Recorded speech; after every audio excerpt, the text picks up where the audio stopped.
Saludos a todos, estamos en el día 25.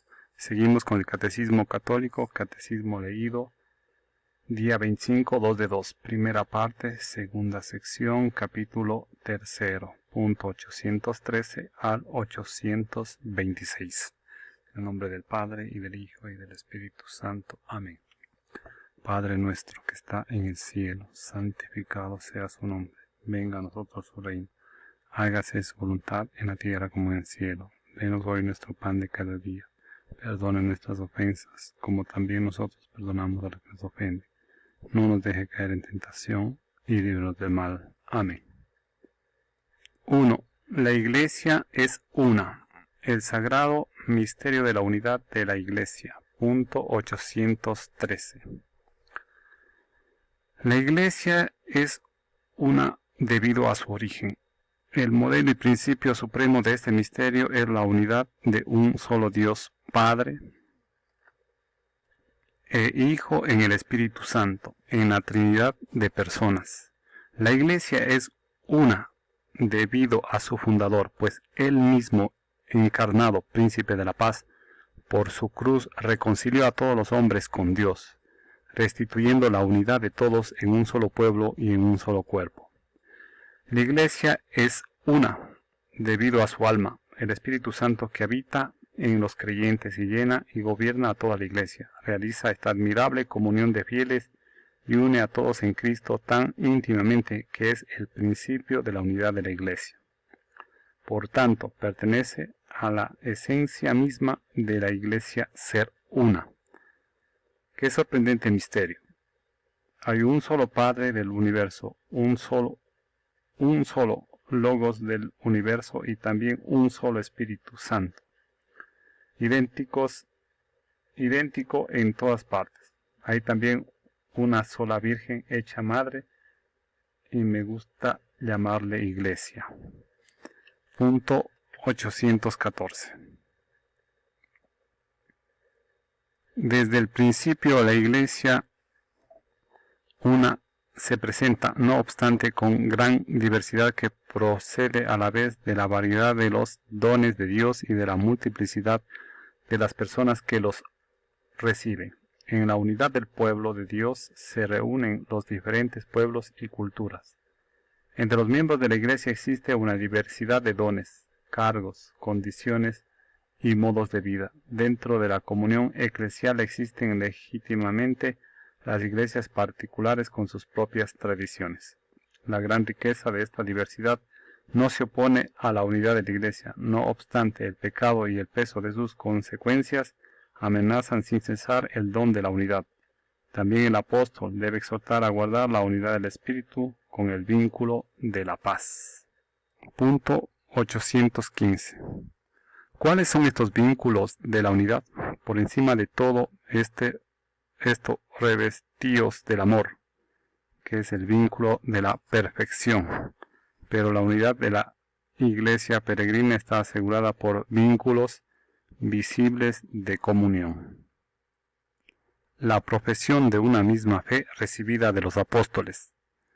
La celebración común del culto divino, sobre todo los sacramentos. La sucesión apostólica por el sacramento del orden, que conserva la concordia fraterna de la familia de Dios. Punto 816. La única Iglesia de Cristo, nuestro Salvador, después de su resurrección, la entregó a Pedro para que la pastoreara. Le encargó a él y a los demás apóstoles que la extendieran y la gobernaran. Esta Iglesia, constituida y ordenada en este mundo como una sociedad, subsiste en la Iglesia Católica, gobernada por el sucesor de Pedro y por los obispos en comunión con él. El decreto sobre ecumenismo del Concilio Vaticano II explicita: solamente por medio de la Iglesia Católica de Cristo, que es auxilio general de salvación, puede alcanzarse la plenitud total de los medios de salvación. Creemos que el Señor confió todos los bienes de la nueva alianza a un único colegio apostólico presidido por Pedro, para constituir un solo cuerpo de Cristo en la tierra, al cual deben incorporarse plenamente los que de algún modo pertenecen ya al pueblo de Dios. Las heridas de la unidad, punto 817. De hecho, en esta una y única Iglesia de Dios aparecieron ya desde los primeros tiempos algunos escisiones que el apóstol reprueba severamente como condenables. Y en siglos posteriores surgieron disensiones más amplias y comunidades no pequeñas se separaron de la comunión plena con la Iglesia Católica, y a veces, no sin culpa de los hombres de ambas partes. Tales rupturas que lesionan la unidad del cuerpo de Cristo, se distingue la herejía, la apostasía y el cisma. No se producen sin el pecado de los hombres. Donde hay pecados, allí hay desunión, cismas, herejías, discusiones, pero donde hay virtud, allí hay unión, de donde resultaba que todos los creyentes tenían un solo corazón y una sola alma. Punto 818. Los que nacen hoy en las comunidades surgidas de tales rupturas y son instruidos en la fe de Cristo, no pueden ser acusados del pecado de la separación, y la Iglesia Católica los abraza con respeto y amor fraterno. Justificados por la fe en el bautismo, se han incorporado a Cristo, por tanto, con todo derecho, se honran con el nombre de cristianos y son reconocidos con razón por los hijos de la Iglesia Católica como hermanos en el Señor. Punto 819. Además, muchos elementos de santificación y de verdad existen fuera de los límites visibles de la Iglesia Católica. La palabra de Dios escrita, la vida de la gracia, la fe, la esperanza y la caridad, y otros dones interiores del Espíritu Santo y los elementos visibles. El Espíritu de Cristo se sirve de estas iglesias y comunidades eclesiales como medios de salvación, cuya fuerza viene de la plenitud de gracia y de verdad que Cristo ha confiado a la Iglesia Católica. Todos estos bienes provienen de Cristo y conducen a Él, y de por sí impelen a la unidad católica. Hacia la unidad, capítulo 820. Aquella unidad que Cristo concedió desde el principio a la Iglesia, creemos que subsiste indefectible en la Iglesia Católica y esperamos que crezca hasta la consumación de los tiempos. Cristo da permanentemente a su Iglesia el don de la unidad, pero la Iglesia debe orar y trabajar siempre para mantener, reforzar y perfeccionar la unidad que Cristo quiere para ella. Por eso Cristo mismo rogó en la hora de su pasión y no cesa de rogar al Padre por la unidad de sus discípulos. Que todos sean uno como tú, Padre, en mí y yo en ti, que ellos sean también uno en nosotros, para que el mundo crea que tú me has enviado. El deseo de volver a encontrar la unidad de todos los cristianos es un don de Cristo y es un llamamiento del Espíritu Santo. Punto 821.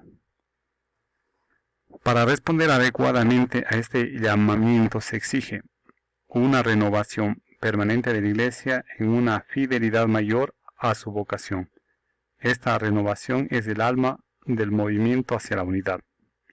La conversión del corazón para llevar una vida más pura según el Evangelio, porque la infidelidad de los miembros al don de Cristo es la causa de las divisiones. La oración en común, porque esta conversión del corazón y santidad de vida, junto con las oraciones privadas y públicas por la unidad de los cristianos, deben considerarse como el alma de todo el movimiento económico y pueden llamarse con razón ecumenismo espiritual. El fraterno conocimiento recíproco, la formación ecuménica de los fieles y especialmente de los sacerdotes, el diálogo entre los teólogos y los encuentros entre los cristianos de diferentes iglesias y comunidades. La colaboración entre cristianos en los diferentes campos de servicio a los hombres. Punto 822.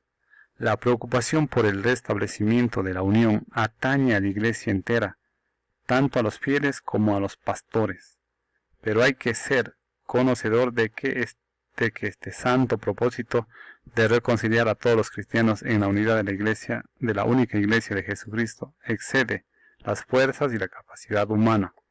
Por eso hay que poner toda la esperanza en la oración de Cristo por la Iglesia, en el amor del Padre para con nosotros y en el poder del Espíritu Santo. Segundo, la Iglesia es santa. Punto 823. La fe confiesa que la Iglesia no puede dejar de ser santa. En efecto, Cristo, el Hijo de Dios, a quien con el Padre y con el Espíritu se proclama el solo santo, amó a su Iglesia como a su esposa.